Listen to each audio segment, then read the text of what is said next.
포르투갈 알가르베 해안. 석양이 바다 위로 내려앉고 있었습니다. 그이가 아무 말 없이 제 어깨 위에 담요를 올려놨어요. 따뜻했습니다. 1년 전만 해도 상상도 못했어요. 남편이 떠난 지 3년. 저는 혼자였습니다. 누군가 옆에 있다는 게 이런 거였구나. 그때는 몰랐어요. 이 이야기는 1년 전으로 거슬러 올라갑니다. 구독과 좋아요 눌러주시면 큰 힘이 됩니다. 어디에서 듣고 계신지 댓글로 적어주시면 그쪽을 향해 복 받으시길 기도드리겠습니다. 새벽 5시, 저는 식탁에 혼자 앉아 있었습니다. 맞은편 의자가 비어 있었어요. 3년째 비어 있는 자리였습니다. 영호 씨가 앉던 자리, 아침마다 신문을 펼치고 제가 끓여준 된장찌개를 후후 불며 먹던 그 자리. 저는 습관처럼 2사람분의 밥을 퍼놓고 그제야 깨달았어요. 혼자라는 걸. 숟가락을 내려놓았습니다. 입맛이 없었어요. 요즘은 늘 그랬습니다. 밥을 해놓고도 먹지 않고 텔레비전을 켜놓고도 보지 않고 하루가 어떻게 가는지도 모르게 살았어요. 그때 전화벨이 울렸습니다. 지연이었어요. 엄마, 밥은 먹었어? 응, 먹었어. 거짓말이었습니다. 딸한테 걱정 끼치기 싫었거든요. 엄마, 나 할 말 있어. 지연이의 목소리가 평소와 달랐어요. 뭔가 단단히 마음먹은 것 같은 느낌이었습니다. 엄마, 여행 다녀와. 뭐? 여행. 혼자라도 다녀오라고. 저는 멍하니 전화기를 바라봤어요. 여행이라니. 3년 동안 집 밖으로 나가본 적도 거의 없는데 엄마가 얼마나 힘들었는지 나도 알아. 근데 이러다가 엄마 쓰러져. 제발 좀 나가. 바람 좀 쐬고 와. 지연아, 엄마가 무슨 여행을. 아빠도 그랬을 거야. 그 말에 말문이 막혔습니다.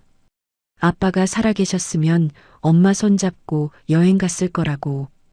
엄마가 가고 싶었던 데 있잖아. 포르투갈. 심장이 덜컥 내려앉았어요. 포르투갈. 영호 씨가 늘 말했던 곳이었습니다. 퇴직하면 같이 가자고. 바다가 예쁘대. 석양이 세상에서 제일 아름답대. 우리 거기 가서 손잡고 걷자고. 그 약속은 지켜지지 못했어요. 영호 씨가 먼저 떠났으니까. 엄마, 나 이미 비행기표 끊어놨어. 뭐라고? 다음 주 금요일. 리스본행. 엄마 여권 아직 유효기간 남았지? 지연아, 이게 무슨. 엄마, 제발. 나 부탁이야. 딸의 목소리가 떨렸습니다. 저는 그제야 알았어요. 지연이도 힘들었구나. 엄마가 무너지는 걸 3년 동안 지켜봤구나. 전화를 끊고 한참을 앉아 있었습니다. 며칠 후 저는 서랍을 열었어요. 오래된 여권이 있었습니다.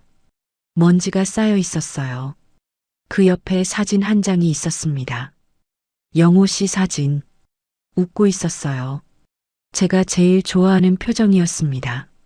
눈이 반달처럼 휘는 그 웃음. 여보, 나가도 돼요? 아무 대답이 없었습니다. 당연하죠. 사진은 말을 못하니까. 그런데 이상했어요. 사진 속 영호 씨가 웃고 있는 게 마치 괜찮다고 말하는 것 같았습니다. 가도 돼. 혼자라도 가봐. 눈물이 볼을 타고 흘렀어요. 3년 동안 참았던 눈물이었습니다. 영호 씨 앞에서는 안 울려고 했거든요. 울면 그이가 걱정할 것 같아서. 근데 그날은 펑펑 울었어요. 여권을 가슴에 안고 사진을 쓸어내리면서 한참을 울었습니다. 미안해요. 나 혼자 가도 돼요? 대답은 없었지만 마음이 조금 가벼워졌어요. 처음으로 짐을 쌌습니다. 뭘 챙겨야 할지도 몰랐어요.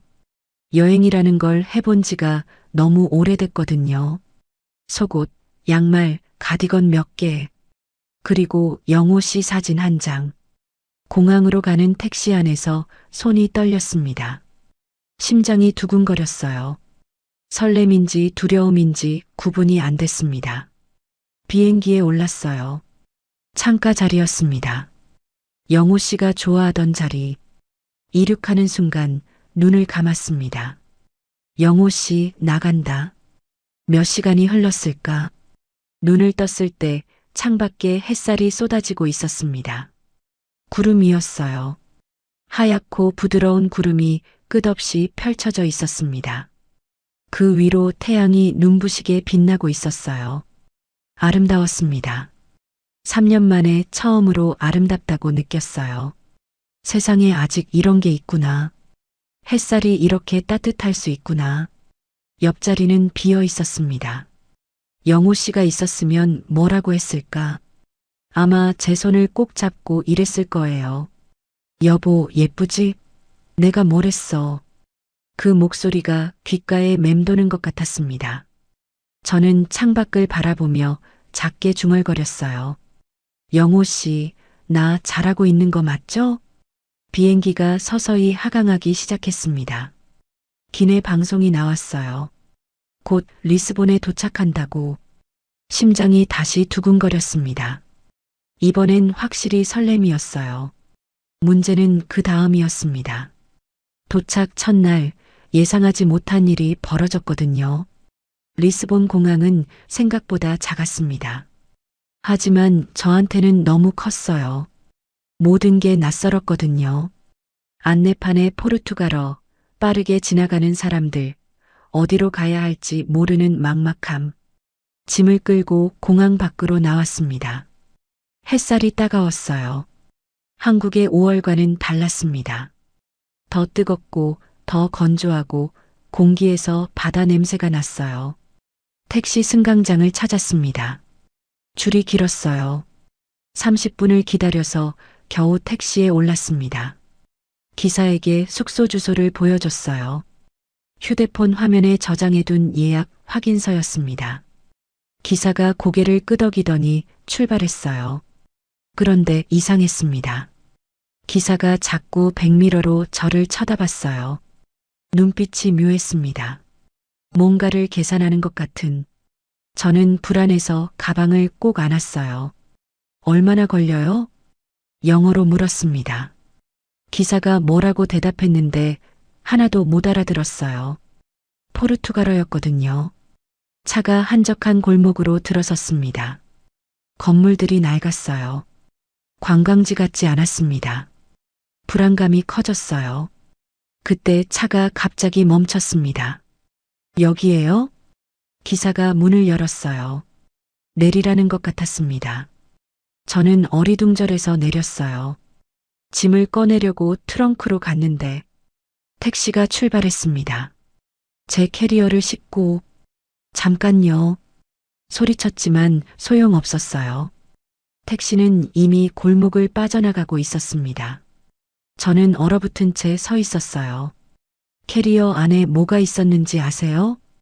여권, 지갑, 휴대폰 충전기, 옷까지, 그리고 영호 씨 사진. 전부 사라졌습니다. 다리에 힘이 풀렸어요. 주저앉고 싶었습니다. 하지만 여기가 어딘지도 모르는데 주저앉으면 안 됐어요. 손에는 휴대폰만 남아 있었습니다. 다행히 주머니에 넣어뒀거든요. 하지만 데이터가 없었어요. 와이파이도 안 잡혔습니다. 낯선 나라, 낯선 골목, 말도 안 통하는 곳에서 저는 완전히 혼자였습니다. 2시간을 헤맸어요. 지나가는 사람에게 영어로 물어봤지만 대부분 고개를 저었습니다. 겨우 경찰서를 찾았어요. 파란 간판이 보였을 때 얼마나 안심했는지 몰라요. 하지만 안심은 거기까지였습니다. 경찰관이 포르투갈어로 뭐라고 했어요. 저는 영어로 대답했습니다. 서로 못 알아들었어요. 손짓발짓을 해봤지만 소용없었습니다. 서류를 내밀었는데 전부 포르투갈어였어요. 뭘 쓰라는 건지 모르겠었습니다. 경찰관이 한숨을 쉬었어요. 짜증난 표정이었습니다. 저도 울고 싶었어요. 62년을 살면서 이렇게 무력하게 느껴진 적이 없었거든요. 그때였습니다. 한국 분이세요? 뒤에서 목소리가 들렸어요. 돌아봤습니다. 남자가 서 있었어요. 60대 중반쯤 되어 보이는 그을린 피부에 흰머리가 섞인 회색 머리카락, 린넨 셔츠 소매를 걷어올린 차림이었습니다. 저는 너무 반가워서 대답도 못하고 고개만 끄덕였어요. 무슨 일이세요? 그 사람이 다가왔습니다. 저는 그제야 입을 열었어요. 말이 쏟아져 나왔습니다. 택시가 짐을 갖고 도망갔다는 것, 여권도 지갑도 없다는 것, 어떻게 해야 할지 모르겠다는 것. 그 사람은 아무 말 없이 들었어요. 끄덕이지도 않고 맞장구 치지도 않고 그냥 가만히 제 말을 끝까지 들었습니다. 다 듣고 나서 그 사람이 말했어요. 일단 경찰서 신고부터 하죠. 그 사람이 경찰관에게 포르투갈어로 말했습니다. 유창했어요. 현지인처럼 들렸습니다. 경찰관의 표정이 달라졌어요. 짜증 대신 친절함이 묻어났습니다. 서류 작성을 도와줬어요. 제가 뭘 쓰면 되는지 하나하나 설명해 줬습니다. 담담한 목소리였어요. 사무적이었습니다. 하지만 이상하게 안심이 됐어요. 신고를 마치고 경찰서를 나왔습니다. 해가 기울고 있었어요. 저녁이 다가오고 있었습니다. 숙소는 어디셨어요? 그 사람이 물었어요. 저는 고개를 저었습니다. 예약은 해뒀는데 확인서가 캐리어 안에 있었어요. 휴대폰에 저장해 둔 건 데이터가 없어서 못 열어요. 그 사람이 잠시 생각하더니 말했어요. 제가 게스트하우스를 하나 운영합니다. 거기서 일단 쉬시죠. 대사관 연락은 내일 제가 도와드릴게요. 네. 돈 걱정은 안 하셔도 됩니다. 나중에 상황 정리되면 그때 생각하시면 돼요. 저는 멍하니 그 사람을 바라봤어요. 처음 보는 사람이었습니다. 이름도 몰랐어요. 그런데 왜 이렇게까지 해주는 걸까? 왜 도와주세요? 그 사람이 잠깐 멈칫했어요. 그러더니 작게 말했습니다. 타국에서 힘드신 거 보니까 그냥요. 그게 다였어요. 그 사람은 더 이상 설명하지 않았습니다. 차를 타고 1시간쯤 달렸어요. 리스본을 벗어나 해안도로를 따라갔습니다. 창밖으로 바다가 보였어요. 석양이 바다 위로 내려앉고 있었습니다. 아름다웠어요. 근데 저는 그걸 느낄 여유가 없었습니다. 너무 지쳐 있었거든요. 차가 멈췄을 때 해가 거의 져 있었습니다. 절벽 위에 하얀 건물이 있었어요. 지중해 풍 건축이었습니다. 하얀 회벽에 파란색 창틀, 테라코타 지붕, 정원에는 보라색 꽃이 피어 있었어요. 여기에요. 그 사람이 말했습니다. 저는 차에서 내렸어요. 바다 냄새가 났습니다. 파도 소리가 멀리서 들렸어요. 게스트하우스 안으로 들어갔습니다. 작지만 깔끔했어요. 하얀 벽에 나무 가구들, 창문으로 바다가 보였습니다. 여기서 쉬세요. 필요한 거 있으면 말씀하시고. 그 사람이 방을 안내해 줬어요. 저는 침대에 앉았습니다. 다리에 힘이 풀렸어요. 그제야 긴장이 풀리면서 눈물이 났습니다. 아무 소리 안 내려고 했는데 어깨가 들썩였나 봐요. 문이 다시 열렸습니다. 그 사람이 뭔가를 들고 서 있었어요. 하얀 도자기 잔이었습니다. 김이 모락모락 피어올랐어요. 허브차예요. 마시면 좀 나아질 거예요. 저는 두 손으로 잔을 받았습니다. 따뜻했어요. 손끝에서 온기가 퍼졌습니다. 감사합니다. 목소리가 떨렸어요. 그 사람은 아무 말 없이 고개만 끄덕이고 나갔습니다. 문이 닫혔어요. 저는 차를 한 모금 마셨습니다. 라벤더 향이 났어요. 목을 타고 따뜻함이 내려갔습니다. 창밖으로 마지막 석양빛이 스러지고 있었어요. 낯선 나라, 낯선 집, 낯선 사람. 그런데 이상했습니다. 그 사람은 말이 없었어요. 무뚝뚝했습니다. 표정도 별로 없었어요. 하지만 불안하지 않았습니다. 오히려 오랜만에 숨을 쉴 수 있는 것 같았어요. 누군가 저를 챙겨주는 게 얼마만인지 그 사람 이름도 아직 몰랐습니다. 다음 날 아침 눈을 떴을 때 낯선 천장이 보였습니다. 잠깐 어디인지 헷갈렸어요. 그러다 어젯밤 일이 떠올랐습니다. 소매치기, 경찰서, 그리고 그 사람. 몸을 일으켰어요. 창문으로 햇살이 들어오고 있었습니다. 파란 하늘이 보였어요.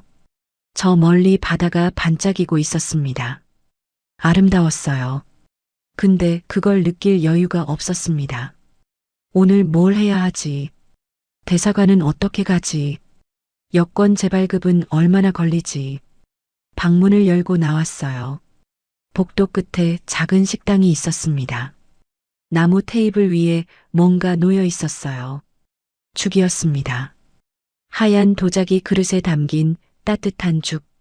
김이 모락모락 피어오르고 있었어요. 그 옆에 작은 반찬 몇 가지. 깍두기, 계란말이, 김. 한국 음식이었습니다. 드세요. 뒤에서 목소리가 들렸어요. 돌아보니 그 사람이 서 있었습니다. 어젯밤과 같은 차림이었어요. 네이비 린넨 셔츠에 회색 바지. 이거 직접 만드신 거예요? 죽은 어렵지 않아요. 그게 전부였습니다. 그 사람은 더 이상 말하지 않고 주방으로 들어갔어요. 저는 식탁에 앉았습니다. 숟가락을 들었어요. 죽을 한 입 떴습니다. 따뜻했어요. 목을 타고 내려가는 그 온기가 3년 만에 누군가 차려준 밥이었습니다. 영호 씨가 떠난 뒤로 저는 늘 혼자 밥을 먹었거든요. 눈물이 났어요. 갑자기 죽을 먹다가 눈물이 나다니 이상했습니다. 근데 멈출 수가 없었어요. 그 사람이 다시 나왔어요. 제가 우는 걸 봤을 거예요. 근데 아무 말도 안 했습니다. 그냥 테이블 위에 물 한 잔을 놓고 다시 들어갔어요. 그게 고마웠습니다. 괜찮냐고 묻지 않은 게, 울어도 된다고 말하지 않은 게, 그냥 놔둔 게. 아침을 먹고 나서 그 사람이 말했어요. 대사관 갈 준비되면 말씀하세요. 제가 데려다 드릴게요. 리스본 대사관까지 차로 1시간이 걸렸습니다. 그 사람은 운전하는 내내 말이 없었어요. 저도 말을 안 했습니다. 이상하게 불편하지 않았어요. 대사관에서 여권 재발급 서류를 넣었습니다. 2주 정도 걸린다고 했어요. 그동안 임시 서류를 받았습니다. 돌아오는 길에 그 사람이 말했어요. 2주 동안 게스트하우스에 계셔도 됩니다. 돈은요? 나중에 생각하세요. 저는 창밖을 바라봤어요. 해안도로였습니다. 왼쪽으로 절벽이 보였고 절벽 아래로 코발트빛 바다가 펼쳐져 있었어요. 하얀 파도가 절벽에 부딪히고 있었습니다. 여기 정말 예쁘네요. 저도 모르게 말이 나왔어요. 그 사람이 잠깐 저를 봤습니다. 그러더니 작게 고개를 끄덕였어요. 알가르베가 그래요. 포르투갈에서 제일 예쁜 곳이에요. 그게 그 사람이 처음으로 한 개인적인 말이었습니다. 며칠이 지났어요. 이상한 일이었습니다. 아침마다 식탁에 밥이 차려져 있었어요. 어떤 날은 죽, 어떤 날은 볶음밥, 어떤 날은 간단한 국과 밥. 전부 한국 음식이었습니다. 그 사람은 묻지 않았어요. 뭘 먹고 싶은지, 입맛은 어떤지. 그냥 차려놓고 드세요. 한마디만 하고 사라졌습니다. 하루는 창문이 안 열렸어요. 오래된 건물이라 그런 것 같았습니다. 저녁에 방에 돌아왔더니 창문이 고쳐져 있었어요. 누가 했는지 묻지 않아도 알았습니다. 일주일쯤 지났을 때 그 사람이 말했어요. 마을 구경 가실래요? 저는 고개를 끄덕였습니다. 방에만 있으니까 답답하기도 했거든요. 마을은 작았습니다. 하얀 회벽 건물들이 좁은 골목을 따라 늘어서 있었어요. 파란색 창틀, 테라코타 지붕, 벽을 타고 오르는 보라색 부겐빌레아 꽃, 동화 속 같았어요. 예뻐요. 저도 모르게 말했습니다. 그 사람이 옆에서 걸으며 말했어요. 20년 전에 처음 왔을 때도 이랬어요. 그래서 여기 눌러 앉았습니다. 20년이요? 그럼 여기 오래 사신 거네요. 네. 이제 여기가 집이에요. 그 사람의 목소리가 담담했습니다. 근데 어딘가 쓸쓸한 느낌이 있었어요. 골목을 걸었습니다. 그 사람은 제 속도에 맞춰 걸었어요. 저는 걸음이 느린 편이거든요. 영호 씨도 늘 저를 기다려줬는데 문득 그 생각이 났습니다. 영호 씨, 저기 카페 괜찮아요. 커피 드실래요? 그 사람이 가리킨 곳은 작은 카페였어요. 테라스 자리가 있었습니다. 바다가 내려다 보이는 앉았습니다. 커피를 시켰어요. 그 사람은 에스프레소, 저는 카페라테. 여기 커피가 진해요. 괜찮으시면. 괜찮아요. 저도 진한 거 좋아해요. 커피가 나왔습니다. 한 모금 마셨어요. 진했습니다. 근데 맛있었어요. 바다를 바라봤습니다. 코발트빛 물이 햇살을 받아 반짝이고 있었어요. 하얀 요트 몇 척이 떠 있었습니다. 수평선이 아득했어요. 참 예쁘다. 중얼거렸습니다. 그 사람이 아무 말 없이 같은 방향을 바라봤어요. 그때 알았습니다. 이 사람은 대화를 채우려고 하지 않는다는 걸, 침묵이 불편하지 않은 사람이라는 걸. 영호 씨도 그랬어요. 말이 많은 사람이 아니었습니다. 근데 옆에 있으면 편했어요. 갑자기 가슴이 아팠습니다. 그날 저녁 저는 절벽이 전망대에 앉아 있었어요. 게스트하우스에서 걸어서 5분 거리였습니다. 나무 벤치가 하나 있었어요. 거기 앉으면 바다가 한눈에 보였습니다. 석양이 지고 있었어요. 하늘이 주황색으로 물들어가고 있었습니다. 바다 위로 황금빛이 번지고 있었어요. 영호 씨가 보고 싶었습니다. 여기 같이 왔으면 뭐라고 했을까? 아마 제 손을 잡고 이랬을 거예요. 여보, 내가 뭘 했어? 예쁘지? 그러면서 웃었을 거예요. 눈물이 났어요. 참으려고 했는데 안 됐습니다. 3년 동안 참아왔던 게 한꺼번에 터지는 것 같았어요. 영호 씨, 나 여기 왔어요. 당신이 가고 싶었던 곳. 근데 당신은 없네요. 펑펑 울었습니다. 어깨가 들썩였어요. 소리가 나왔을 거예요. 근데 상관없었습니다. 주변에 아무도 없었으니까. 그런데 발소리가 들렸어요. 고개를 들었습니다. 그 사람이 서 있었어요. 저를 찾아온 건지 우연히 온 건지 모르겠었습니다. 그 사람은 아무 말도 안 했어요. 그냥 제 옆에 앉았습니다. 1미터쯤 거리를 두고 저는 계속 울었어요. 그 사람은 계속 앉아 있었습니다. 말없이. 얼마나 지났을까? 석양이 완전히 지고 어둠이 내려앉을 때쯤 저는 울음을 멈췄습니다. 죄송해요. 보기 안 좋았죠? 그 사람이 고개를 저었어요. 울고 싶을 때 울어야죠. 그게 전부였습니다. 왜 우냐고 묻지 않았어요. 괜찮냐고 묻지도 않았어요. 그냥 옆에 있어줬습니다. 왜 이렇게 잘해주세요? 제가 물었습니다. 정말 궁금했거든요. 처음 보는 사람한테 왜 이러는 건지. 그 사람이 바다를 바라보며 말했어요. 그냥요. 또 그 대답이었습니다. 근데 이번엔 다르게 들렸어요. 그냥이 아니라 말로 설명하기 어려워서처럼 들렸습니다. 저도 힘들었던 적이 있어서요. 그 사람이 작게 덧붙였어요. 처음으로 자기 이야기를 꺼낸 거였습니다. 저는 더 묻지 않았어요. 물으면 안 될 것 같았습니다. 아직은. 감사합니다. 뭐요? 그 사람이 일어났어요. 손을 내밀었습니다. 어두워졌으니까 돌아가죠. 저는 그 손을 잡았습니다. 거칠었어요. 일을 많이 한 손이라는 게 느껴졌습니다. 일어서서 게스트하우스로 걸어갔어요. 나란히, 말없이 밤하늘에 별이 떠오르고 있었습니다. 영호 씨가 떠난 뒤로 처음으로 별을 올려다봤습니다. 그날 밤 저는 처음으로 남편 이야기를 꺼냈습니다. 그날 밤 테라스에서였습니다. 저녁을 먹고 나서 그 사람이 말했어요. 차 한 잔 드실래요? 테라스에서 고개를 끄덕였습니다. 밤 공기가 선선했어요. 가디건을 걸치고 나갔습니다. 테라스에는 작은 테이블과 의자 2개가 있었어요.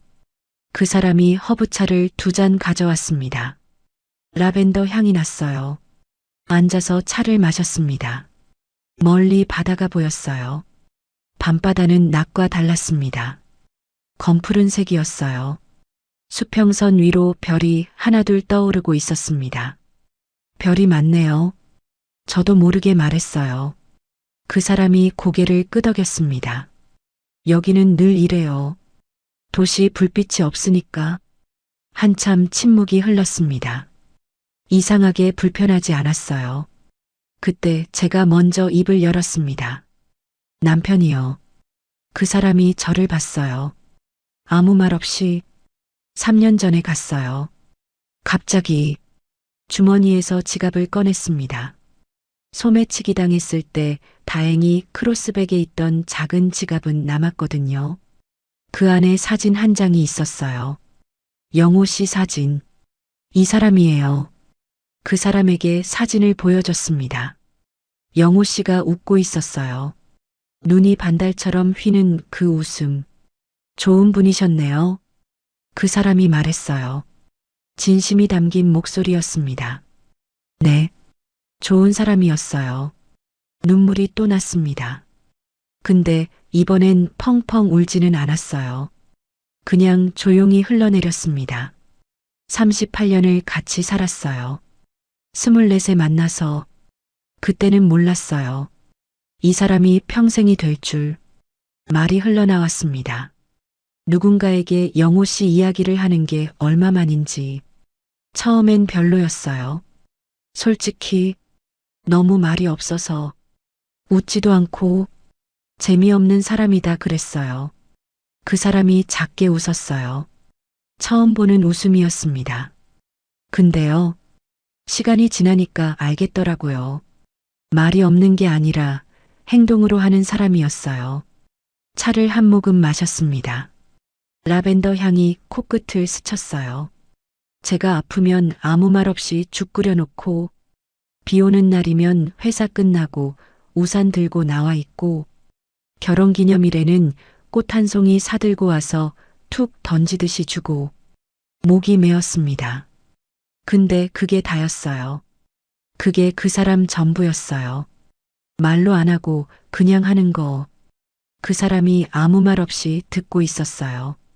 고개를 끄덕이지도 않고 그냥 가만히. 포르투갈도 그랬어요. 퇴직하면 같이 가자고. 바다가 예쁘대. 석양이 세상에서 제일 아름답대. 손잡고 걷자고. 눈물이 볼을 타고 흘러내렸습니다. 근데 못 갔어요. 퇴직하고 6개월 만에 쓰러졌거든요. 뇌출혈이었어요. 병원에서 3일 버티다가 숨을 들이쉬었습니다. 아직도 그때 생각하면 숨이 막혀요. 마지막에 뭐라고 했는지 아세요? 그 사람이 조용히 저를 바라봤습니다. 미안하다고. 포르투갈 못 데려가서 미안하다고. 그게 영호 씨의 마지막 말이었어요. 저한테 한 마지막 말. 그래서 왔어요. 혼자라도. 당신이 가고 싶었던 곳이니까. 한참 울었습니다. 그 사람은 아무 말도 안 했어요. 그냥 옆에 앉아 있었습니다. 울음이 멈추고 한참이 지났을 때 그 사람이 입을 열었어요. 저도요. 저는 고개를 들었습니다. 저도 가족이 있었어요. 처음 듣는 이야기였습니다. 그 사람이 바다를 바라보며 말했어요. 결혼을 했었습니다. 30대 초반에 아이도 하나 있었어요. 딸. 저는 아무 말 없이 들었어요. 이번엔 제가 그 역할이었습니다. 서울에서 회사를 했어요. 건설 관련. 꽤 잘 됐습니다. 한때는 그 사람의 목소리가 담담했어요. 감정을 숨기는 것 같았습니다. 근데 IMF 때 다 무너졌어요. 회사도, 가정도. 그 사람이 왼손을 내려다봤어요. 약지에 반지가 없었습니다. 근데 자국이 있었어요. 희미하게. 아내가 떠났어요. 딸 데리고. 탓할 수 없었습니다. 제가 다 잃었으니까. 가슴이 아팠어요. 이 사람도 아팠구나. 빚 갚는데 10년 걸렸어요. 다 갚고 나니까 50대 중반이더라고요. 한국에 남아있을 이유가 없었습니다. 그 사람이 멀리 바다를 바라봤어요. 등대 불빛이 깜빡이고 있었습니다. 그래서 여기 왔어요. 아무도 모르는 곳. 새로 시작하려고. 딸은요? 조심스럽게 물었습니다. 그 사람이 잠깐 침묵했어요. 연락 안 해요. 제 쪽에서 아이한테 상처만 줬으니까. 그래도 딸인데. 알아요. 근데 제가 무슨 자격으로. 그 사람의 목소리가 처음으로 떨렸어요. 아, 이 사람도 아픈 게 있구나. 여기 와서 10년 됐어요. 게스트하우스 작게 시작해서 혼자 살기엔 충분하더라고요. 차가 식어가고 있었어요. 근데 아무도 자리를 뜨지 않았습니다. 여기선 외롭지 않아요? 제가 물었어요. 그 사람이 고개를 저었습니다. 외롭죠. 근데 한국에 있을 때보다는 나아요. 여기선 혼자여도 이상하지 않으니까. 그 말이 마음에 남았어요. 혼자여도 이상하지 않다. 저도 그랬거든요. 한국에서는 혼자 밥 먹는 게, 혼자 사는 게 유난스러워 보였어요. 주변에서 자꾸 걱정하고 재혼하라고 하고. 이름이 뭐예요? 갑자기 궁금해졌어요. 며칠을 같이 있으면서 이름도 몰랐다는 게. 강태호요. 전 이순옥이에요. 그 사람이, 아니 태호 씨가 고개를 끄덕였어요. 알아요. 대사관 서류에 있었으니까. 그 말에 저도 모르게 웃음이 났어요. 맞아요. 저만 몰랐던 거예요. 밤이 깊어갔습니다. 하늘에 별이 쏟아지고 있었어요. 서울에서는 본 적 없는 별이었습니다. 은하수가 보였어요. 진짜로. 저기 봐요. 태호 씨가 하늘을 가리켰어요. 별똥별이 떨어지고 있었습니다. 소원 빌어요. 뭐요? 별똥별 보면 소원 빌잖아요. 저는 눈을 감았습니다. 뭘 빌어야 할지 몰랐어요. 예전엔 영호 씨 건강을 빌었어요. 지연이 행복을 빌었어요. 지금은요? 눈을 떴습니다. 별똥별은 이미 사라지고 없었어요. 뭐 빌었어요? 태호 씨가 물었어요. 몰라요. 아무것도 안 빌었어요. 왜요? 뭘 빌어야 할지 모르겠어서요. 태호 씨가 고개를 끄덕였어요. 이해한다는 듯이. 저도 그래요. 예전엔 빌 게 많았는데 지금은 그냥 이대로가 좋아요. 바람이 불었어요. 선선했습니다. 저는 가디건을 여몄어요. 감사해요. 뭐요? 들어줘서요. 제 이야기. 태호 씨가 고개를 저었어요. 저도 감사해요. 오랜만에 누군가한테 제 이야기를 했네요. 멀리 등대 불빛이 깜빡이고 있었어요. 규칙적으로 3초마다. 태호 씨. 네. 저 여기 있어도 돼요? 여권 나올 때까지. 태호 씨가 저를 봤어요. 그러더니 작게 웃었습니다. 두 번째로 보는 웃음이었어요. 당연하죠. 그 말이 따뜻했어요. 당연하죠라는 말이. 밤바람이 불었습니다. 저는 의자에 등을 기대고 하늘을 올려다봤어요. 별이 참 많았습니다. 영호 씨, 나 여기 있어요. 당신이 가고 싶었던 곳에. 근데요, 이상해요. 외롭지가 않아요. 그때 딸에게서 전화가 왔습니다. 지연이었습니다. 엄마, 지금 어디야? 목소리가 날카로웠어요. 평소의 지연이가 아니었습니다. 여기, 포르투갈. 알아. 근데 왜 연락이 없어? 몇 번을 전화했는데. 아차 싶었어요. 휴대폰 데이터가 없어서 와이파이 있을 때만 연락이 됐거든요. 게스트하우스 와이파이가 테라스에서는 잘 안 잡혔습니다. 미안. 통신 문제가 있어서. 엄마, 나 할 말 있어. 지연이의 목소리가 떨렸어요. 화가 난 건지 걱정하는 건지 구분이 안 됐습니다. 뭔데? 엄마 지금 어떤 남자랑 같이 있는 거야? 심장이 철렁 내려앉았어요. 뭐? 인스타그램에 올라왔어. 엄마 친구 이모가 포르투갈에서 엄마 봤다고. 한국 남자랑 같이 있더라고. 세상에. 그 작은 마을에서 아는 사람을 만나다니. 저는 말문이 막혔습니다. 지연아, 그건 엄마 아빠 돌아가신 지 얼마나 됐다고. 가슴이 찢어지는 것 같았어요. 딸의 그 말이. 3년이야, 엄마. 고작 3년. 지연아, 그 남자 누구야? 어떻게 만난 건데? 저는 숨을 들이쉬었습니다. 떨리는 목소리로 설명했어요. 소매치기 당한 일, 태호 씨가 도와준 일, 게스트하우스에 머물게 된 일. 지연이가 한참 듣더니 말했어요.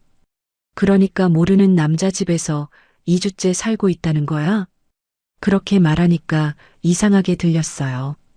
저도, 지연아, 이상한 게 아니야. 그냥 도움받은 거야. 엄마, 그 남자가 뭔지 알아? 신원 확인은 했어? 지연아, 엄마가 너무 순진한 거야. 세상에 공짜가 어딨어? 나중에 무슨 요구를 할지 어떻게 알아? 목소리가 점점 높아졌어요. 저는 반박할 말이 없었습니다. 딸 입장에서는 그렇게 보일 수 있으니까. 엄마, 빨리 돌아와. 여권 나오면 바로. 알았어. 약속해. 그 남자랑 더 이상 가까이 지내지 마. 저는 대답을 못했어요. 가슴이 답답했습니다. 엄마, 알았어. 알았다고. 전화가 끊겼습니다. 저는 한참을 서 있었어요. 손에 든 휴대폰이 무거웠습니다. 딸 말이 맞는 걸까요? 3년. 고작 3년. 영호 씨가 떠난 지 3년밖에 안 됐는데 저는 다른 남자에게 마음이 흔들리고 있는 걸까요? 죄책감이 밀려왔습니다. 영호 씨한테 미안했어요. 지연이한테도 미안했어요. 테라스 문이 열렸습니다. 태호 씨가 나왔어요. 무슨 일 있어요? 표정이 안 좋아 보여서 저는 고개를 저었어요. 대답하려는데 눈물이 났습니다. 순옥 씨, 태호 씨가 다가왔어요. 저는 손을 들어 막았습니다. 괜찮아요. 잠깐만요. 눈물을 닦았습니다. 숨을 고르고 나서 말했어요. 딸한테 전화 왔어요. 네. 걱정하더라고요. 제가 이상한 남자한테 속는 거 아니냐고. 태호 씨가 아무 말 없이 저를 봤어요. 표정이 굳어졌습니다. 당연하죠. 딸 입장에서는 그렇게 보일 수 있어요. 담담한 목소리였어요. 근데 어딘가 쓸쓸해 보였습니다. 다음 날 저는 거실에 앉아 있었어요. 지연이한테 다시 전화가 왔었습니다. 이번엔 울면서였어요. 엄마, 나 회사 망할 것 같아. 뭐? 거래처가 계약 파기했어. 가장 큰 거래처. 다른 데서도 연락이 끊기고 있어. 지연이가 10년 전에 시작한 회사였습니다. 마케팅 대행사. 작지만 꾸준히 커왔어요. 지연이의 자존심 같은 거였습니다. 왜 갑자기? 경쟁사에서 덤핑 들어왔어.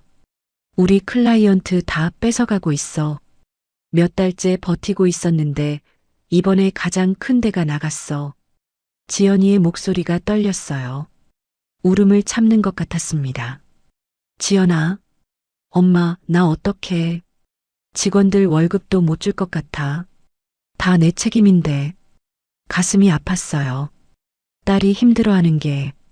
지연아, 방법이 있을 거야. 없어. 다 알아봤어. 은행 대출도 안 되고, 투자자도 안 구해지고, 전화를 끊고 나서 한참을 앉아 있었어요. 머릿속이 복잡했습니다. 딸이 힘든데 저는 여기서 뭘 하고 있는 걸까? 순옥 씨, 태호 씨가 커피를 들고 왔어요. 제 앞에 놓았습니다. 고마워요. 저는 커피를 받았어요. 근데 마실 기분이 아니었습니다. 태호 씨가 맞은편에 앉았어요. 저를 가만히 봤습니다. 무슨 일 있어요? 저는 한숨을 쉬었어요. 그러다 입을 열었습니다. 우리 지연이 회사가 어렵대요. 네. 거래처가 다 빠졌대요. 망할 것 같다고. 태호 씨가 아무 말 없이 들었어요. 표정이 진지해졌습니다. 10년 동안 키운 건데 그게 다 무너진다니. 눈물이 또 났어요. 지연이 생각에 지연이가 사업한다고 했을 때 영호 씨가 반대했거든요. 위험하다고. 근데 지연이가 끝까지 밀어붙여서 시작한 거예요. 태호 씨가 고개를 끄덕였어요. 여전히 말이 없었습니다. 그게 다 무너지면 지연이가 얼마나 힘들까. 자존심이 다 꺾일 텐데. 저는 커피잔을 내려다봤어요. 김이 피어오르고 있었습니다. 저 한국 가야 할 것 같아요. 태호 씨가 저를 봤어요. 딸이 힘든데 제가 여기서 뭘 하고 있나 싶어서요. 가시면 뭘 하실 건데요? 몰라요. 근데 옆에라도 있어줘야 할 것 같아요. 태호 씨가 한참 침묵했어요. 그러더니 고개를 끄덕였습니다. 그러세요. 그게 다였어요. 붙잡지 않았습니다. 왜 가냐고 묻지도 않았어요. 저는 이상하게 서운했습니다. 근데 그게 맞는 거였어요. 태호 씨가 절 붙잡을 이유가 없으니까. 그날 저녁 저는 짐을 쌌습니다. 짐이라고 해봐야 별로 없었어요. 태호 씨가 빌려준 옷 몇 벌, 대사관에서 받은 임시 서류, 그게 전부였습니다. 캐리어는 없었어요. 소매치기 당했으니까. 태호 씨가 작은 가방을 하나 빌려줬습니다. 옷을 개키면서 생각했어요. 2주였습니다. 여기 온 지 짧은 시간이었어요. 근데 왜 이렇게 오래 있었던 것 같을까? 창밖을 봤습니다. 해가 지고 있었어요. 하늘이 주황색으로 물들어가고 있었습니다. 절벽 아래로 바다가 보였어요. 코발트빛 물이 석양을 받아 반짝이고 있었습니다. 예뻤어요. 정말로. 영호 씨가 가고 싶었던 곳, 저도 가고 싶었던 곳, 드디어 와서 2주 머물고 떠나는 거예요. 언제 다시 올 수 있을까? 아마 못 오겠죠. 혼자서는. 눈물이 났어요. 또 요즘 왜 이렇게 눈물이 많아졌는지 문을 두드리는 소리가 났어요. 태호 씨였습니다. 들어와도 돼요? 네. 문이 열렸어요. 태호 씨가 서 있었습니다. 손에 뭔가를 들고 있었어요. 이거요. 작은 상자였어요. 예쁘게 포장되어 있었습니다. 뭐예요?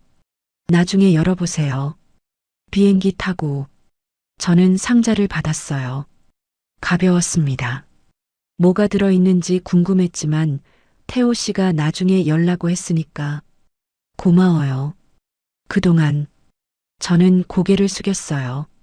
제대로 인사를 해야 했습니다. 정말 감사했어요. 태호 씨 아니었으면 저 어떻게 됐을지 몰라요. 별거 아니에요. 별거 아닌 게 아니에요. 모르는 사람한테 이렇게까지 해주는 사람 없어요. 태호 씨가 아무 말 없이 저를 봤어요. 표정을 읽을 수가 없었습니다. 잘 가세요. 순옥 씨, 태호 씨도 건강하세요. 저는 고개를 들어 태호 씨를 봤어요. 무뚝뚝한 얼굴, 깊은 눈, 흰머리가 섞인 회색 머리카락. 2주 동안 매일 봤던 얼굴인데 왜 이렇게 오래 보고 싶을까? 언젠가 또 올게요. 저도 모르게 말이 나왔어요. 태호 씨가 고개를 끄덕였습니다. 기다릴게요. 그 말이 마음에 남았어요. 기다릴게요라는 말이. 다음 날 아침 저는 게스트하우스를 떠났습니다. 태호 씨가 공항까지 데려다 줬어요. 차 안에서 우리는 거의 말을 안 했습니다. 할 말이 너무 많아서였을까요? 아니면 할 말이 없어서였을까요? 공항에 도착했어요. 차에서 내렸습니다. 잘 가세요. 태호 씨가 말했어요. 저는 고개를 끄덕였습니다. 뒤돌아서 공항 안으로 걸어갔어요. 뒤를 돌아보고 싶었지만 참았습니다. 돌아보면 울 것 같았거든요. 체크인을 하고 출국장으로 갔습니다. 면세점을 지나 탑승구로 걸어갔어요. 그때 태호 씨가 준 상자가 생각났습니다. 비행기 타고 열어보라고 했는데 지금 열어볼까? 가방에서 상자를 꺼냈어요. 포장을 뜯었습니다. 안에 있던 건 지갑이었어요. 제 지갑. 소매치기 당했을 때 사라졌던 그 지갑. 열어봤습니다. 안에 뭔가 있었어요. 영호 씨 사진. 캐리어 안에 있던 그 사진. 찾은 거예요. 태호 씨가. 쪽지가 한 장 있었어요. 경찰서 돌아다니면서 찾았어요. 지갑만 나왔습니다. 다른 건 못 찾아서 죄송해요. 손이 떨렸어요. 이 사람이 날 위해 얼마나 돌아다녔을까? 언제? 어떻게? 제가 모르는 사이에 눈물이 쏟아졌어요. 탑승 안내 방송이 나왔습니다. 리스본발 서울행. 저는 지갑을 가슴에 안고 서 있었어요. 다리가 움직이지 않았습니다. 가야 해요. 지연이가 기다려요. 딸이 힘들어해요. 근데요. 저는 그날 비행기를 타지 않았습니다. 택시를 탔습니다. 기사에게 말했어요. 빌라루스, 그 작은 해안 마을 이름. 1시간을 달렸습니다. 창밖으로 해안도로가 펼쳐졌어요. 절벽, 바다, 석양. 2주 동안 봤던 풍경이 다시 지나갔습니다. 왜 돌아가는 걸까? 지연이한테 뭐라고 하지? 머릿속이 복잡했어요. 근데 발은 이미 움직이고 있었습니다. 마음이 몸보다 먼저 결정한 것 같았어요. 게스트하우스에 도착했을 때 해가 거의 져 있었습니다. 문을 열었어요. 태호 씨가 거실에 있었습니다. 뭔가를 읽고 있었어요. 책인 것 같았습니다. 고개를 들었어요. 저를 봤습니다. 표정이 굳었어요. 잠깐. 그러더니 눈이 커졌습니다. 안 가셨어요? 저는 문 앞에 서 있었어요. 캐리어도 없이 태호 씨가 빌려준 작은 가방 하나만 들고. 네. 왜요? 몰라요. 솔직한 대답이었습니다. 정말 몰랐거든요. 왜 돌아왔는지. 아니, 알았어요. 근데 말로 하기가 어려웠습니다. 태호 씨가 자리에서 일어났어요. 저한테 다가왔습니다. 멈췄어요. 1미터쯤 거리에서. 상자 열어봤어요? 네. 그래서 돌아온 거예요? 저는 고개를 저었어요. 그러다 끄덕였습니다. 그러다 또 저었어요. 모르겠어요. 그것 때문인 것 같기도 하고 아닌 것 같기도 하고. 태호 씨가 아무 말 없이 저를 봤어요. 표정을 읽을 수가 없었습니다. 화났어요? 제가 물었어요. 이상한 질문이었습니다. 근데 그게 제일 먼저 떠올랐어요. 왜요? 비행기 안 타고 돌아와서. 태호 씨가 고개를 저었어요. 화날 이유가 없죠. 그럼 뭐예요? 지금 무슨 생각해요? 태호 씨가 잠깐 침묵했어요. 그러더니 작게 말했습니다. 다행이다. 그 한마디였어요. 저는 눈물이 났어요. 또, 왜 이렇게 자꾸 울까? 지갑 찾으려고 얼마나 돌아다녔어요? 태호 씨가 대답하지 않았어요. 경찰서 몇 군데나 갔어요? 그건 중요한 게 아니에요. 중요해요. 저한테는. 태호 씨가 저를 봤어요. 깊은 눈, 따뜻한 눈. 사진이 중요하다고 했잖아요. 남편분 사진. 그래서요? 그래서 찾았어요. 그게 전부였습니다. 이 사람은 그랬어요. 말은 짧고 행동은 길고. 왜요? 뭐가요? 왜 저한테 이래요? 처음 보는 사람한테 왜 이렇게까지 해요? 태호 씨가 한참 침묵했어요. 창밖으로 마지막 석양빛이 스러지고 있었습니다. 모르겠어요. 그 대답이 의외였어요. 그냥 그러고 싶었어요. 테라스로 나갔습니다. 해가 완전히 졌어요. 하늘이 남색으로 물들어 있었습니다. 별이 하나둘 떠오르고 있었어요. 나무 벤치에 나란히 앉았습니다.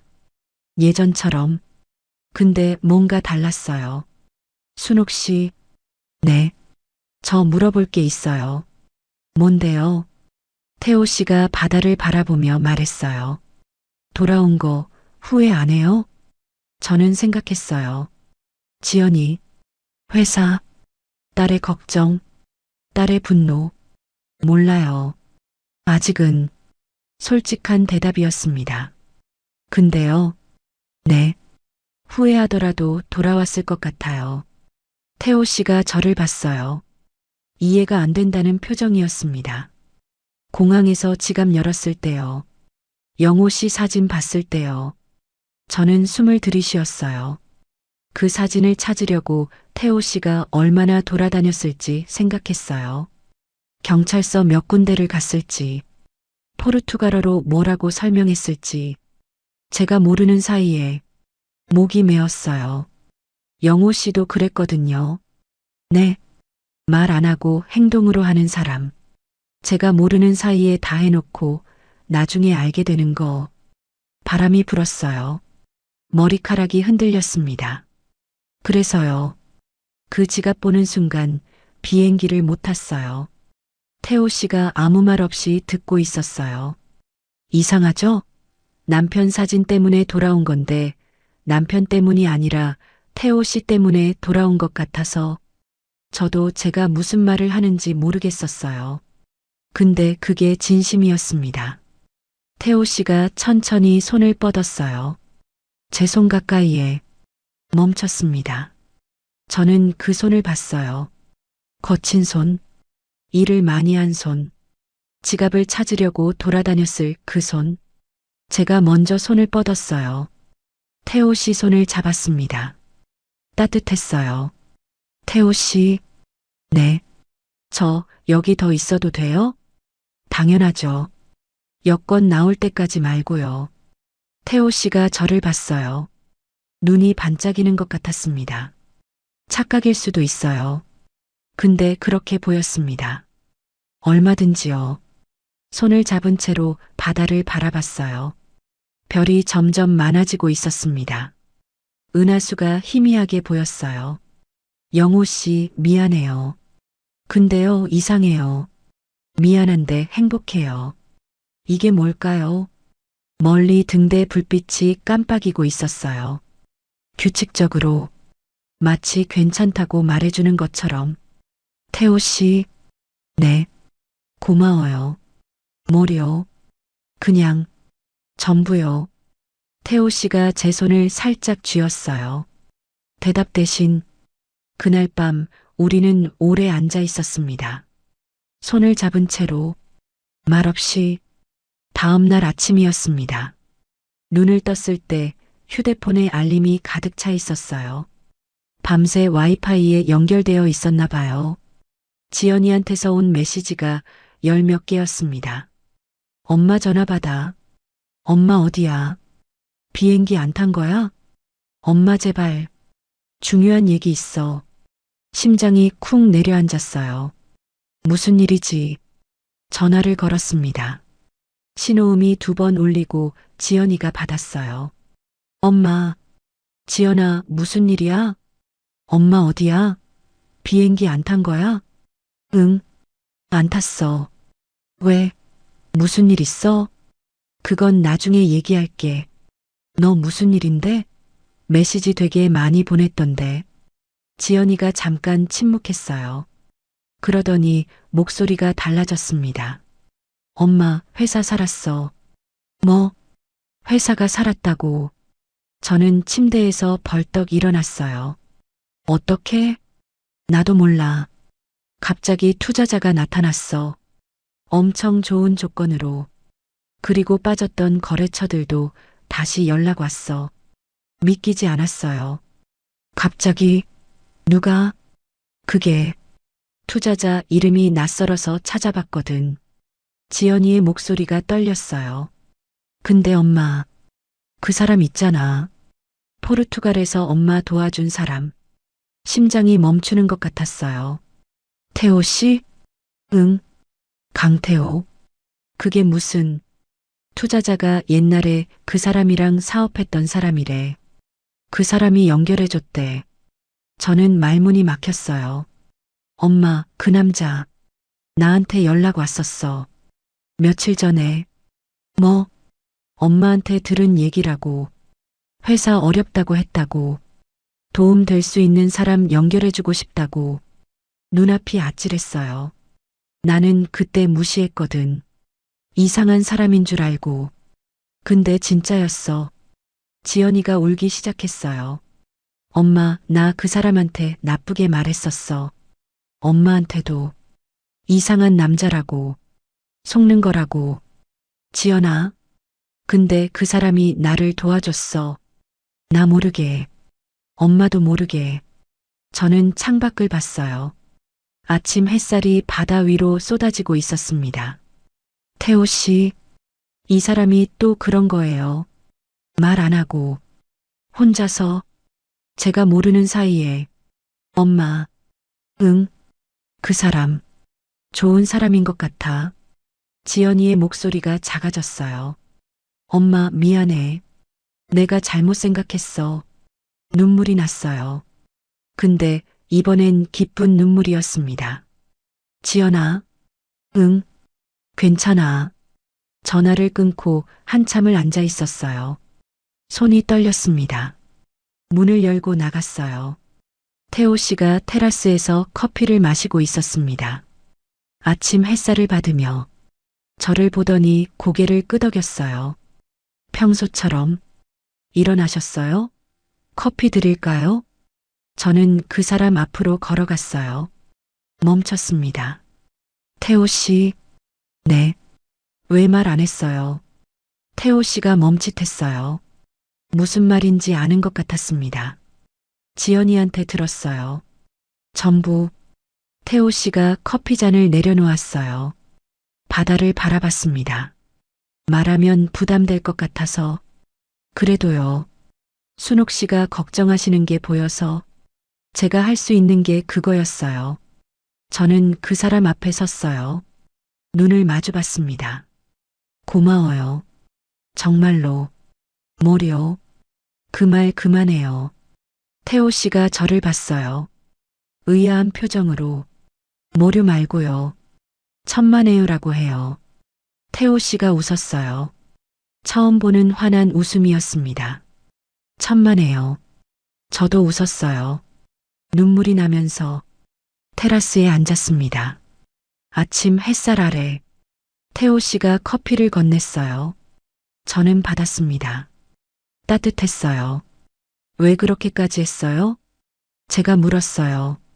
지연이 회사 건 그냥요. 그냥이 아니잖아요. 태호 씨가 커피를 마셨어요. 바다를 바라봤습니다. 한참을 침묵했어요. 제 딸이요.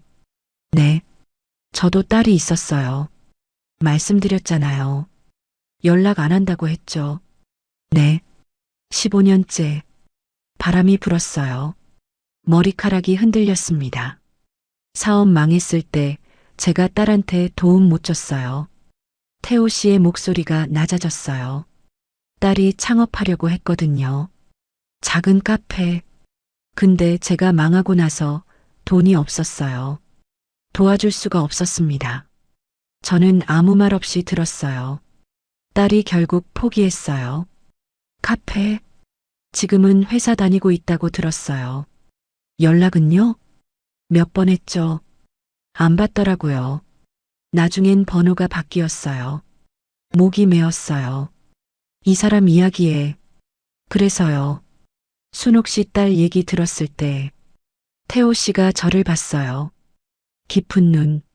제 딸한테 못 해준 거 대신 하고 싶었어요. 저는 눈물이 났어요. 또 바보같이 들리죠? 아니요. 저는 고개를 저었어요. 아니에요. 전혀요. 태호 씨가 작게 웃었어요. 쓸쓸한 웃음이었습니다.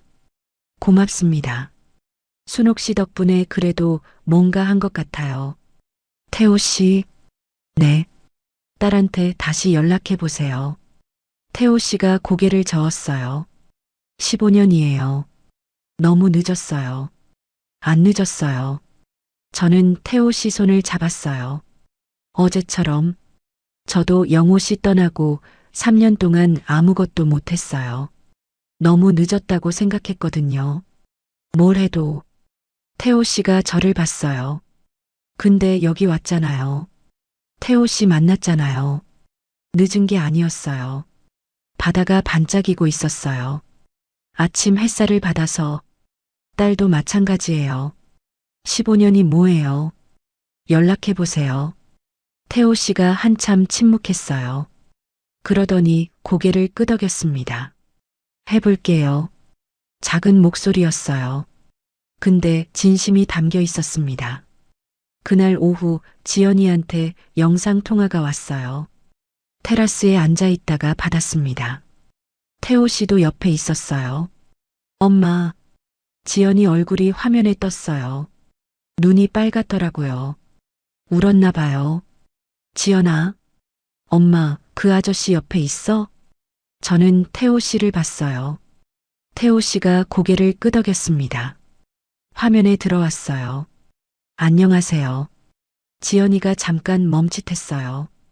그러더니 입을 열었습니다. 강태호 씨죠? 네. 저 한지연이에요. 이순옥 딸이요. 네. 알아요.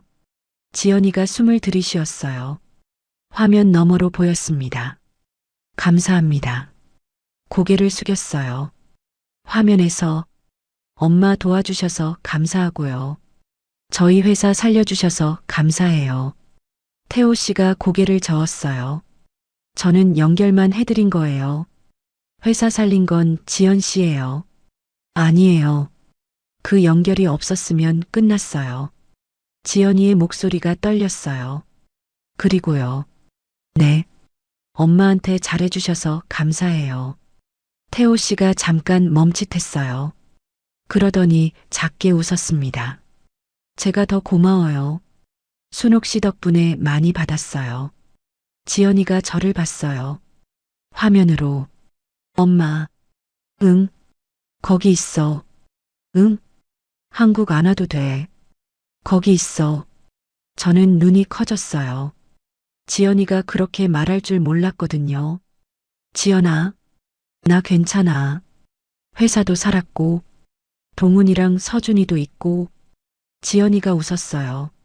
눈물이 나면서, 엄마가 행복하면 돼. 지연아, 아빠도 그럴 거야. 엄마 행복하면 좋아하실 거야. 목이 메었어요. 말이 안 나왔습니다. 고마워. 지연아, 나중에 놀러 갈게. 서준이랑. 거기 바다 예쁘다며? 응, 예뻐. 그때 그 아저씨도 보여줘. 우리 엄마 행복하게 해주는 사람. 전화를 끊고 나서 저는 한참을 울었어요. 태호 씨가 옆에 있었습니다. 아무 말 없이 그게 좋았어요. 말 없이 옆에 있는 게 테라스에 앉았습니다. 아침 햇살 아래 태호 씨가 커피를 건넸어요. 저는 받았습니다. 따뜻했어요. 왜 그렇게까지 했어요? 제가 물었어요. 지연이 회사 건 그냥요. 그냥이 아니잖아요. 태호 씨가 커피를 마셨어요. 바다를 바라봤습니다.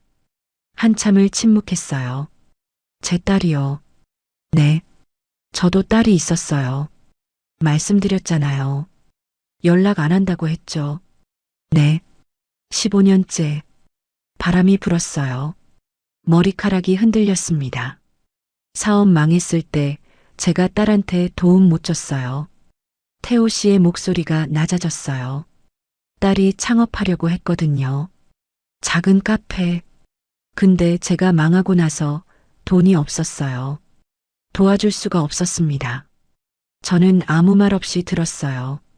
딸이 결국 포기했어요. 카페. 지금은 회사 다니고 있다고 들었어요. 연락은요? 몇 번 했죠. 안 받더라고요. 나중엔 번호가 바뀌었어요. 목이 메었어요. 이 사람 이야기에. 그래서요. 순옥 씨 딸 얘기 들었을 때 태호 씨가 저를 봤어요. 깊은 눈. 제 딸한테 못 해준 거 대신 하고 싶었어요. 저는 눈물이 났어요. 또 바보같이 들리죠? 아니요. 저는 고개를 저었어요. 아니에요. 전혀요. 태호 씨가 작게 웃었어요. 쓸쓸한 웃음이었습니다. 고맙습니다.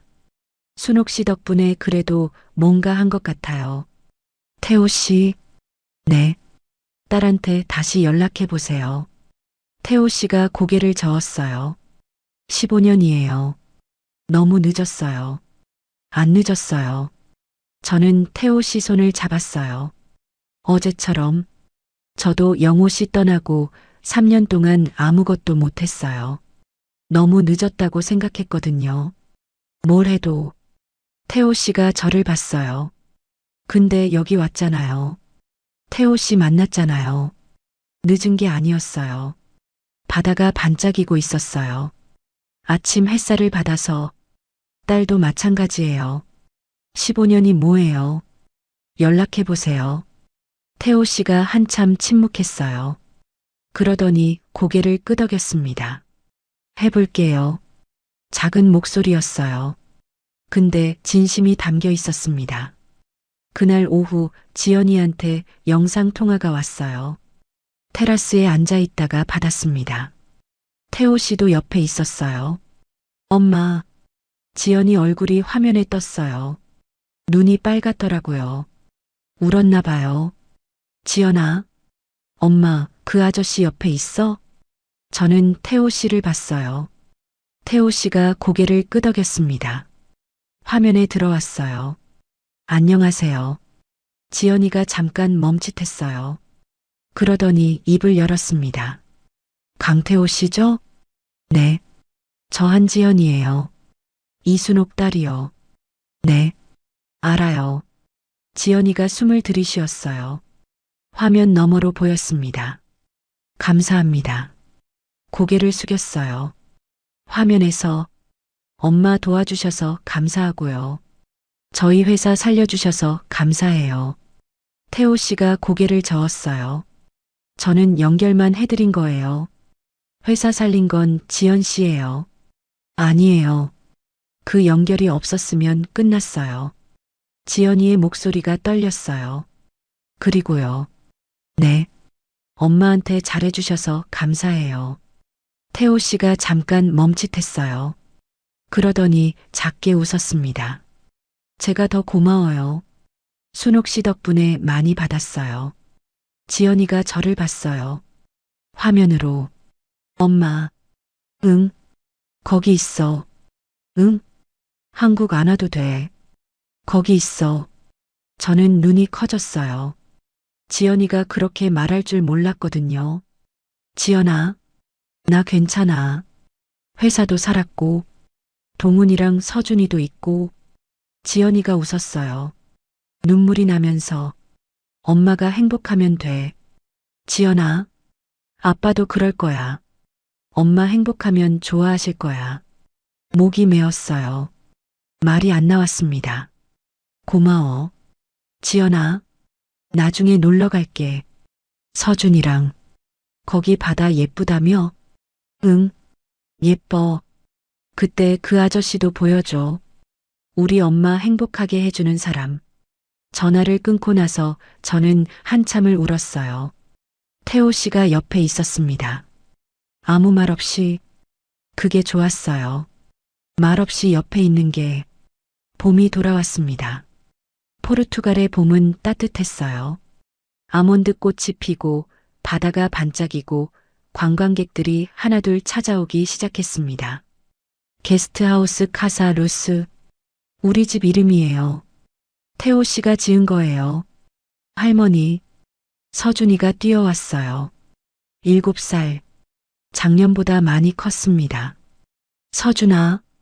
저는 서준이를 안았어요. 꼭 보고 싶었거든요. 비행기 타고 왔어? 힘들지 않았어? 응, 재밌었어. 지연이와 동훈이가 캐리어를 끌고 왔어요. 1년 만이었습니다. 직접 보는 건 엄마. 지연이가 저를 안았어요. 오래. 말없이. 왔어? 응, 왔어. 고생했어. 아니야. 비행기 안에서 잤어. 동훈이가 고개를 숙였어요. 어머니, 잘 지내셨어요? 응, 잘 지냈어. 너도 고생했어.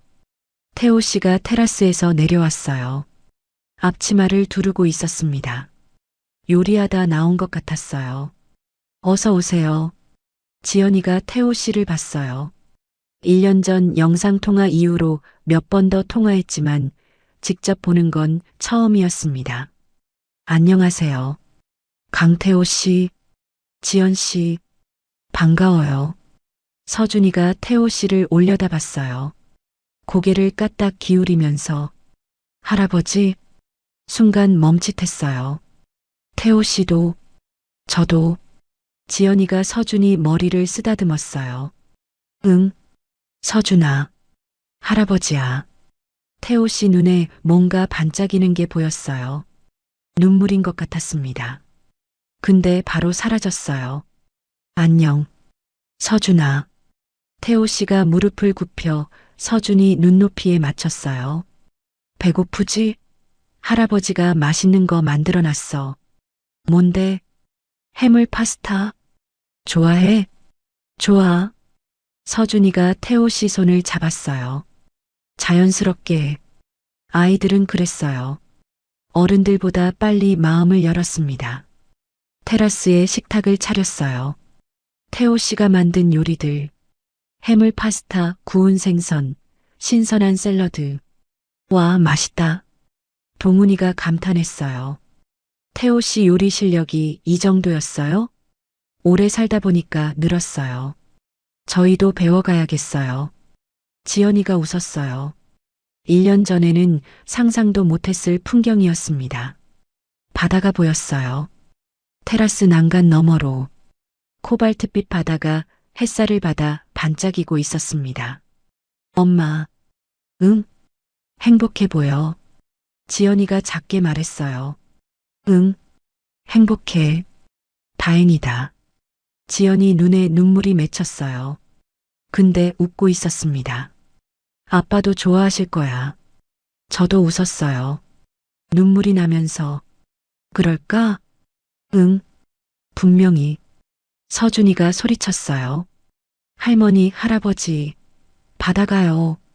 태호 씨가 제 손을 잡았어요. 식탁 아래에서 아무도 모르게 가요. 네. 우리는 일어났습니다. 다 같이 지연이, 동훈이, 서준이, 태호 씨, 그리고 저. 절벽으로 향하는 언덕길을 걸었어요. 서준이가 앞에서 뛰어갔습니다. 지연이와 동훈이가 손잡고 뒤따라갔어요. 태호 씨와 저는 맨 뒤에서 천천히 걸었습니다. 순옥 씨, 네. 행복해요? 저는 앞을 봤어요. 뛰어가는 서준이, 웃고 있는 지연이, 파란 하늘, 반짝이는 바다, 그리고 옆에 있는 이 사람. 네, 저도요. 손을 잡은 채로 걸었어요. 천천히 절벽에 도착했습니다. 바다가 펼쳐져 있었어요. 1년 전에도 지금도 변함없이 바람이 불었어요. 영호 씨, 들려요? 저 잘 살고 있어요. 당신이 데려오고 싶었던 곳에서 당신이 원했던 대로 행복하게. 고마워요. 영호 씨, 그리고 안녕. 서준이가 소리쳤어요. 할머니, 바다 진짜 예쁘다. 저는 웃었어요. 그렇지? 매일 볼 수 있어? 응, 매일. 부럽다. 태호 씨가 서준이 머리를 쓸어 넘겼어요. 언제든 놀러와. 할아버지가 맛있는 거 만들어줄게. 약속? 약속? 지연이가 저를 봤어요. 웃고 있었습니다. 저도 웃었어요. 봄이었습니다. 포르투갈의 봄, 새로운 시작의 봄.